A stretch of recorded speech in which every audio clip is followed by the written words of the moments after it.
on jarama musidɓe yimɓe ko min bandirawo on Aissatou Cherif Balde Allemagne présidente nde mojobere politique innetede alliance du peuple pour le changement. Hande miɗo wadde ka haala ɗo ko fiiɓe siɓɓe men musidɓe men yiɓɓe men wonɓe e nde o parti politique inneteɗo UFDG. Jama julɓe komi fuɗɗota kon taw yalla hollu on komi woni yiwde kon ko ɗum mi adorto taw haalande o. Hande iɗen suti ko woni feƴƴude lagine kon. Hande iɗen suti ɓe laamiɓe ɗo hande ko lamminiɓe ko joɗɗiniɓe ko hoore fenade ko hoore kanse ko hoore tone koɓe foduno jama guine on kon fop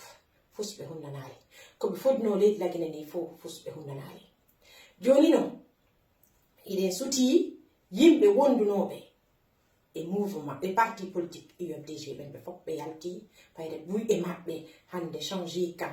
ɓe changé kan par ce que ɓe natano e UFDG par ce que ɓe faala wallitade leydi ɓe tawti toñoɓen piyoɓen kalsoɓen waroɓen par ce que ko addunoɓe UFDG ko ɗaɓɓere inde par ce que ko addunoɓe UFDG ko heɓugol ko ɓe ñaama ko hebbingol deedi maɓɓe ɗin hebbina deedi famille maɓɓe ɗin ko ɗum addunoɓe ton. Alors onon hedditiɓɓe alaji sellu siko ayneɗo heɓi alaji sellu siko hersineɗo heɓi alaji sellu siko hono piyeɗo heɓi piyaneɗo heɓi iɗon suti donc hande ko on ɗum marɗon ko waɗa tawi alaji sellu joɗike nodditi on woyon yaltu koyon immo yalton wona alaji sellu wonɗon yaltande ko hoore mo wonɗon yaltande ko soit yalton hollon laamiɓe ɓen hande ko ɓe woni wadde kon on wonana ɗum ɗo hollon laamiɓe ɓen hande lagine koko kafa hollon laamiɓe ɓen hande lagine wona honno denete koɓe roni ɓe rona lagine en fo hiɗen fota tergine hollon ɓe yalton so on waɗi ɗum ko hoore mon wonɗon waɗande innasi ala ɗum on yaltali nooti ɗon ko noddita ɗon kon hande Alpha Condé nodditi on hande Sidia Touré nodditi on hande Alaji Sellu nodditi on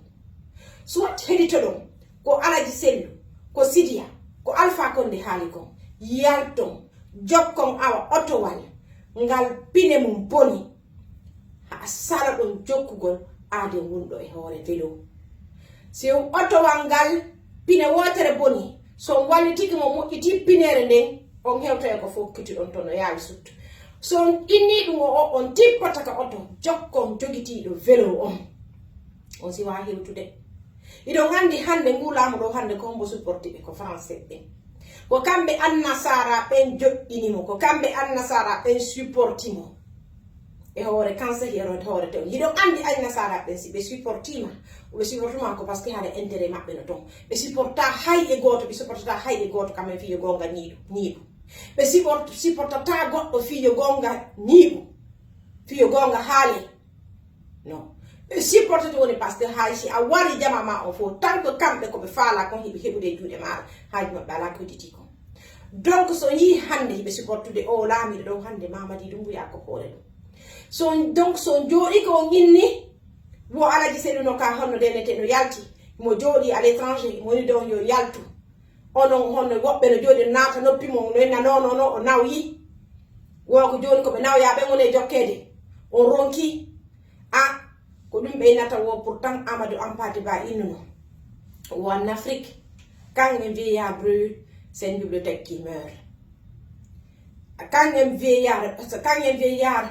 meurt c'est une bibliothèque qui brûle ko Amadou Hampâté Bâ haali ɗum donc si goɗɗo nawi ko ɗaɓɓirteɗo feere